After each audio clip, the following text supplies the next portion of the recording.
nama kita Bahar di sini ya, sebagai koordinator lapangan untuk pesawahan. Ya, ini sekarang kita lagi pengolahan tanah yang kedua.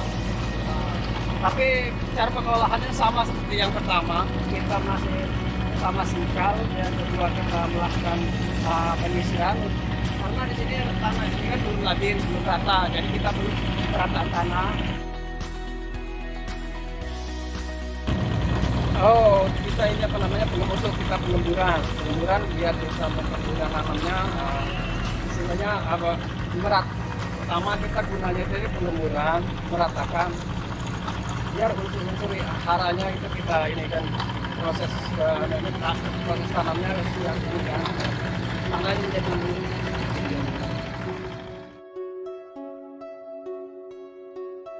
kita di sini sedang kita melakukan pencabutan atau untuk siap tanam. Sebelum tadi ya kita olah tanah. Nah ini ada persemayan. Di sini persemayan, sini ada yang ini sedang melakukan pencabutan bibit tadi. Bibit tadi ini mau ditanam, sedang melakukan pertanaman. Nah inilah bedeng-bedengan yang umur padi ini sekarang umur 20 hari. Setelah dilihat sekarang kan 20 hari kita siap tanam. Sebelum itu kita lakukan sebelum membuat pertama kita buat pembedengan, pengapuran, dan selanjutnya kita persemayan. Di belakang kita sekarang lagi mengakhiri pekerjaan nanam padi. Setelah pertama tadi kita lihat pengolahan tanah, kedua kita lihat pembibitan. Nah sekarang tahap terakhir tanam. Tahap pindah tanam ini tadi pencabutan tadi kita pindah tanam di sini di lahan siap tanam. Tanam ini kita lakukan dengan cara logowo 21, jaraknya 12 sama 50. Jadi logowo 21 deh.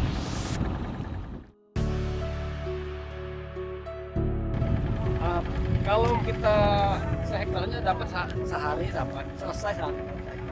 Kita 2 hektar tergantung kita pekerja kita sekarang ada mungkin sekitar 2 hari ini 2 hari selesai 4 hektar ini.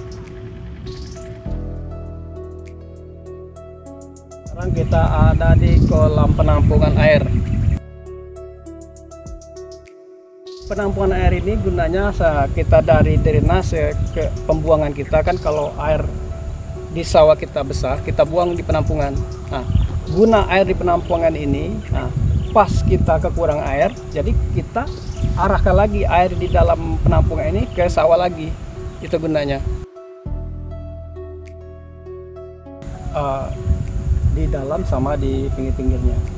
Tapi kita tidak kita tabur, kita karungnya kita diamkan saja, tapi di pinggirnya kita tabur.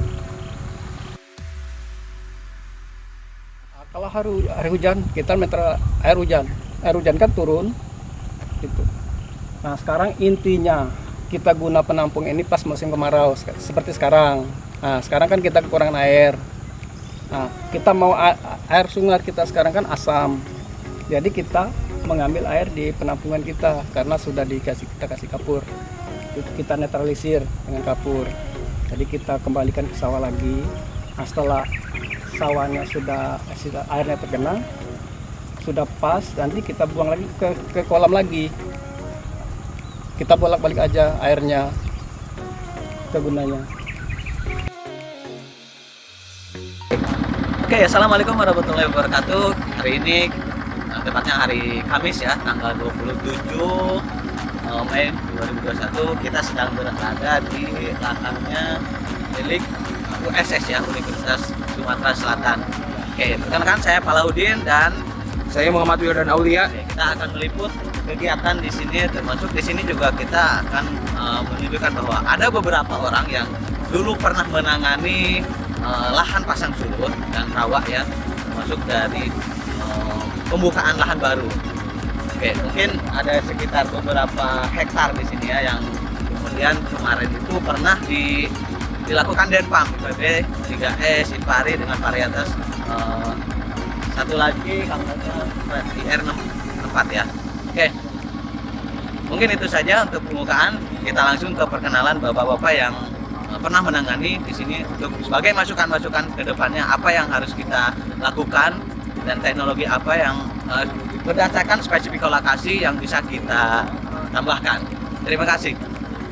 Oke, kembali lagi bersama saya Palahuddin dan Muhammad Wirdan Aulia. nah di sini juga kita sedang ada di lokasi yang saya tadi ceritakan bahwa di sini adalah lokasi Universitas Sumatera Selatan dan di sini saya tidak sendirian dan tidak berdua juga sama Wirdan. Di sini ada Bapak Afri ya. Bapak Afri apa panjangannya Pak? Muhammad Afri. Nah di sini Bapak Afri ini sudah menangani atau sudah berpengalaman ya, menangani lahan pasang surut ya, lahan pasang surut dan lawak lebak gitu. Jadi mungkin ada beberapa yang bisa diceritakan dari Pak Afri ini. Nah kemudian di sini juga ada Pak Agus Iqbal. Nah Pak Agus Iqbal juga kemarin udah pengalaman menangani ini ya, menangani lahan di sini di OSS. Kemudian nanti Pak Agus Iqbal juga bisa cerita tentang rencana kedepannya apa yang mau dilakukan ya. Di sini nanti ada beberapa petani yang sedang ya melakukan penanaman. Kemudian yang satu lagi di sini ada Pak Trio ya. Pak Trio juga nanti akan membantu untuk rencana kedepannya. Baik, saya akan bertanya kepada Bapak Afri. Silakan Pak Afri perkenalkan, kemudian nanti ceritakan apa yang menjadi pengalaman dulu Pak Afri di sini atau di lahan-lahan yang pernah Pak Afri lakukan di lahan pasang surut atau lahan tadi ya, rawa lebak tadi. Silakan Pak Afri. Terima kasih. Saya dulu pernah jadi PPL sampai tahun 2000. Selanjutnya tetap bertani. Sekarang saya sudah purna bakti, tapi sejak 2013 tapi tetap bertani. Dan sekalian melakukan sebagai penangkar benih padi. Di Desa Sungai Dua ini lahan lebaknya terdiri dari 3 kategori: lebak dalam, tengahan, dan pematang. Lebak pematang ini lebak dangkal yang biasanya dianggap kelas 3 oleh masyarakat di sini. Iya. Dengan adanya pusat kajian rawa lebak USS ini memberikan manfaat satu, alih teknologi. Kalau dulunya lahan yang kelas 3 ini murah, ternyata dengan kehadiran USS ini bahwa lahan ini justru lebih produktif, bisa 2 kali tanam. Kalau luar biasa ya. Iya, luar biasa. Lebak dangkal ini kalau dikategorikan sama dengan tanah hujan. Iya. Jadi perlakuannya seperti tanah hujan. Kemudian hal yang menarik lagi, perlu saya sampaikan pengalaman saya bahwa selama ini yang lebak dangkal ini murah, dijual murah dan hidup. Iya. Kenapa? Petani lebak ini petani yang keterampilannya atau budayanya itu hanya sebatas parang panjang untuk tebas, tidak mengenal cangkul. Iya. Jadi dia tidak biasa mencangkul. Sedangkan lahan tanah hujan perlu pengolahan dengan cangkul. Iya, betul. Sehingga lahan ini tempo hari banyak tidur, hanya dibuka pada saat musim kemarau dengan pembakaran. Untuk mengurangi biaya tenaga kerja kan, mengurangi pembakaran hutan dan lahan. Iya. Seandainya diperhatikan alat mesin pertanian. Itu saja mungkin yang dapat saya ceritakan di daerah Lebak Dangkal, Desa Sungai Dua, yang saat ini diantaranya ada menjadi pusat kajian rawa lebak Universitas Sumatera Selatan. Oke, terima kasih Pak Afri atas tadi berbagi pengalaman yang ya tadi udah ceritakan bahwa Pak Afri ini adalah udah pernah bakti ya, artinya tapi masih karena di hatinya Bapak ini mendarah daging untuk pertanian ya Pak, terutama padi dan lahan seperti ini gitu, lahan surat atau rawa lebak ini gitu kan. Artinya Pak Afri masih mau terjun ke lapangan gitu kan untuk membantu para petani sampai sekarang ya, sampai sekarang. Terima kasih, mungkin itu dari Pak Afri. Oke, yang kedua kita akan tanya-tanya nih ke Pak Insinyur Agus Iqbal. Nah, di sini Agus Iqbal akan menceritakan pengalaman kemarin kita kan melakukan Denpam ya Pak. Ya. setidaknya harus ada report mungkin yang bisa Bapak ceritakan nih dari pengalaman kemarin. Kemudian nanti setelah itu bisa diceritakan juga teknik yang kedua ini yang dilakukan Pak Gus Iqbal selama pendampingan di sini. Silakan Pak Gus Iqbal diceritakan, mangga. Oke, terima kasih. Assalamualaikum warahmatullahi wabarakatuh. Waalaikumsalam. Alhamdulillah, Alhamdulillah, saya sudah 6 bulan di sini atau baru 6 bulan di sini. Saya dari IPB Bogor, ditugaskan di sini untuk mengawal teknologi yang dikembangkan oleh IPB Bogor untuk masyarakat di sekitar sini. Ya. Nah, jadi pada mulai bulan November yang lalu kami membuka dam di kawasan ini Ya. seluas 6 hektar. Namun di kawasan bukaan baru ini adalah rawa lebah dangkal. Ya. Yang dulunya itu adalah hutan rawa sekunder. Dan rawa ya. Ya. Jadi pada waktu pembukaan awal ini masih menyisakan banyak batang-batang pohon di petakan-petakan itu. Pohon sawit ya Pak? Bukan, pohon gelam. Oh, pohon gelam ya. Iya. Nah, jadi untuk membuat sawah itu kan harus diratakan. Iya. Nah, karena lahan di sini itu sifatnya adalah mengandung pirit yang tinggi, maka pada waktu pembongkaran itu terjadi oksidasi kepada piritnya itu sehingga pH tanahnya itu naik. Saya membuka ini, itu sistem tata airnya adalah sistem tata air setara. Iya. Jadi semua melalui saluran irigasi masuk ke petakan, kemudian keluar ke drainase, dan kemudian kita tampung dalam satu kolam penampungan air.